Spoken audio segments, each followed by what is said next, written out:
Soreness is not an indicator of good workout. What?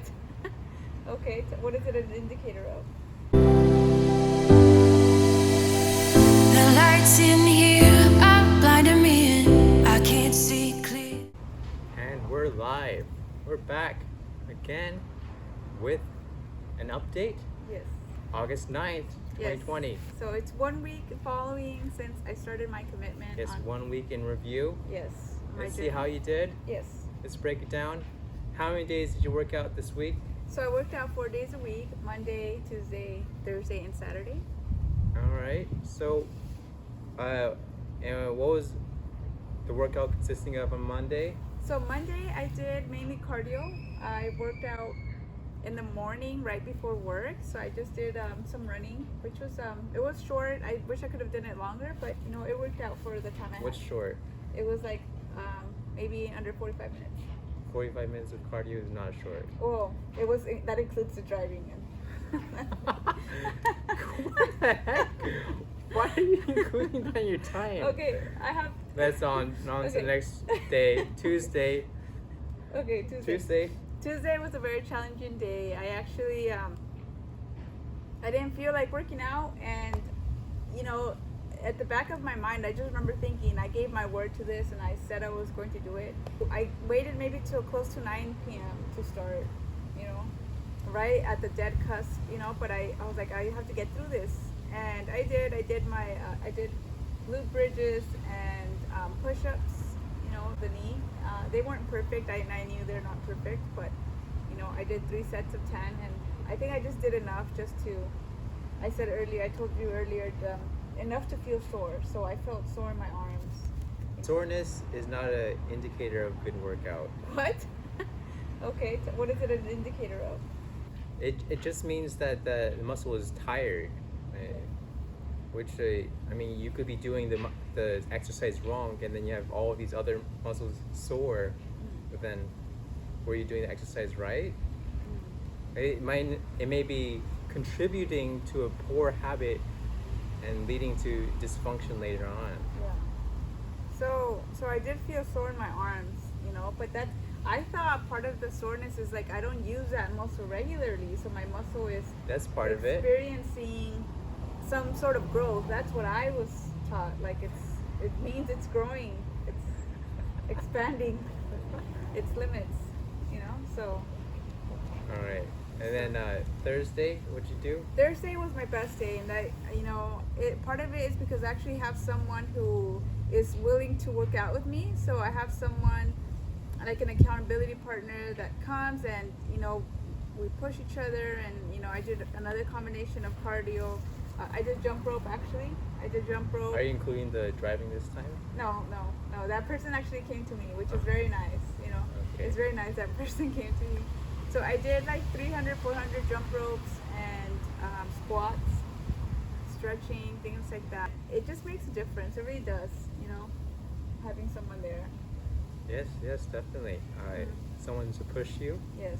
And it inspires you along the way, seeing the other person working out. And Saturday was with me, right? So it's great. Saturday, I get Chris as a coach, and it's very beneficial and helpful to have Chris there because Chris actually, he does a lot of coaching and corrections when I'm there. So he tells me about my posture, about certain things I may be, doing wrong. I remember doing these, what is it called? Squats.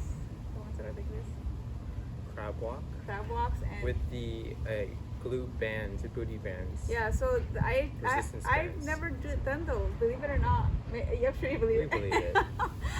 Okay, I've never done those, so I don't know how far to go. And then I remember you told me spread your legs out more, and so things like that, little things that fine tuning and him seeing those things that I can't see really helped me, and I feel sore again. So.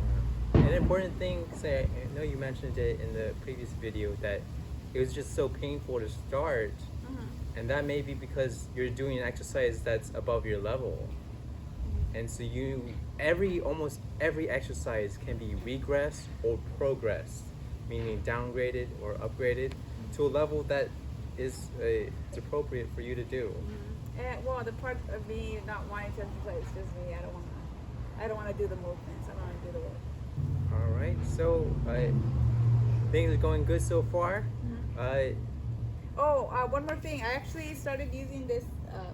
I've been using it, but I wanted to share. I started using starting last Monday. This is a scale called Fit Index, and you don't have to get this one, but we'll leave the link down below. I just use this to monitor and track my weight. So I started at 137.5 on Monday morning, and I checked myself, 3 days this week. This morning I was 136.5. So there's a downward trend, so I like that. One more thing I like about this scale is that it has a built-in YouTube, which you can connect to your phone. Bluetooth. What did I say? YouTube. I did. Guys, so it includes a built-in Bluetooth. Okay, built-in Bluetooth, and you connect it to your phone, and it just like automatically saves all your saves and tracks. So it's in one convenient location, and it tracks the trend. It shows a graph of not just weight, but like subcutaneous fat, visceral fat, muscle mass, yes, hydration, and all that stuff. So it's very interesting. It's affordable, cheap scale. It works for now. All right. So first week is a success. Let's keep it going forward. We have 7 more weeks to go. Yes. All right, guys. So we'll keep it posted every week. Give you any updates. Oh, and also if you've been through this journey before, if you've done any type of weight loss or muscle building journey, we want to know. Please give me feedback, or if you have any questions for Chris, we'd love to know. So leave us a comment, and we'll gladly answer any questions, comments, or feedback. Concerns. All right. Thanks for watching. All right. Keep it posted.